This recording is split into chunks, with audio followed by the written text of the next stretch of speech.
Good morning বন্ধুরা, আমি কাকুলি শুরু করলাম আজকের মিনি ব্লগ। সকালবেলাটা ব্ল্যাঙ্কেট ছাড়তে যেন ইচ্ছেই করে না, বিশেষ করে শীতকালটা।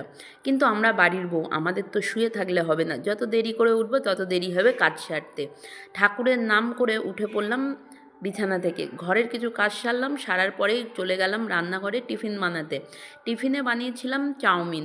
শীতকালে তো বিভিন্ন ধরনের জিনিস দিয়ে চাউমিন বানাতে ভালোই লাগে। তারপর চলে যাচ্ছি স্কুলে ছেলেকে আনতে। তোমাদের দাদাভাই এখন গেটটাকে লক করে দিচ্ছে, আর আমি একটু তার ফাঁকে ভিডিও করে নিলাম। আর দিদিদের এই গাছে দেখো, ফুলের কড়িটা সাদা কিন্তু ফুটলে হয়ে যায় পিঙ্ক।